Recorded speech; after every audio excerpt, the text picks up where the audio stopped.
Brisbane's higher towers and office blocks rebounded the sound of the Remembrance Day march as the group moved along George Street.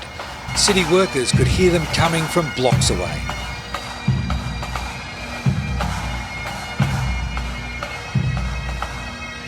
Large crowds lined the footpaths, most wearing ribbons or QPUE remembrance badges. Some of those in the crowd were retired cops, now watching on with their grandkids. Oh, it's a treat, yeah. This is the first time I've actually seen the Brisbane March. Used to participate in Mackay, but yeah, just like to see the rollout and what we're looking like in uniform. Rows of members in uniform stepped along proudly with bursts of cheering, many trying to stay stoic, not really used to hearing open encouragement for the job they do.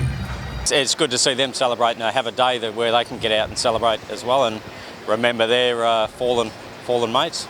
The reassurance continued for the entire length of the contingent as detectives, retired officers and the extended members of the police family headed for the State Police Memorial. What really gives them a sense of spirit and pride is seeing members of the public who are lining the streets, supporting them and recognising what they do day in, day out. We know in policing at times it can be very, very lonely in what we do, but when we actually see, and it is easy for all to see, that the public who come out and support us and back us, that means a lot to us as well, because often we only ever hear criticisms, not the support which goes deep and deep right into the community. It's the first year the new memorial has been at the centre of commemorations.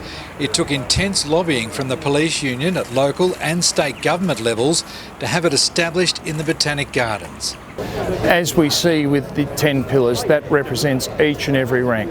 We are all one in the Queensland Police Service, and regardless of how or why things occurred on that fateful day or night, we can come together and remember everyone who was gone, no matter whether it was the first police officer or up until in recent times when Brett Fort was tragically murdered in May 2017. For the family of murdered officer Brett Fort, the new memorial is now considered sacred ground.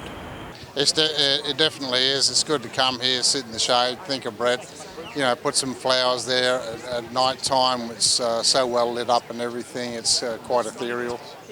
Shirley lost her son Peter in 1987. She now proudly wears his medals and says Remembrance Day is heartbreaking but also uplifting. The best day of the year. It's remarkable that so many people come up and say they knew my son or worked with my son. Camaraderie not lost on those about to become the next family members. I'm overwhelmed by how proud I am to be entering into QPS and what's ahead of me, and can be assured that there's plenty of people here to look out for my well-being. It's the first Remembrance Day for the new Commissioner, and while she hopes another name is not added to the wall while she's the boss, she can't guarantee it won't happen. No matter how experienced, skilled, equipped or courageous an officer may be, sometimes fate and circumstances will conspire, resulting in the serious injury or even the tragic death of an officer.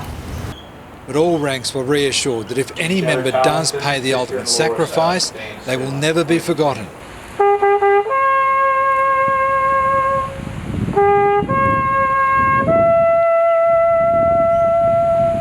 Remembrance as well for our PDs, the dog squad at Oxley for the first time commemorating partners lost.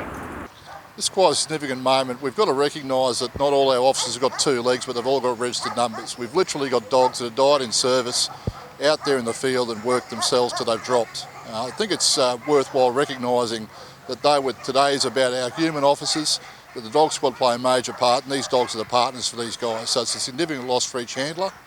Candlelight vigils and remembrance services across the state all carried the identical theme. We that are left shall never forget. We will remember.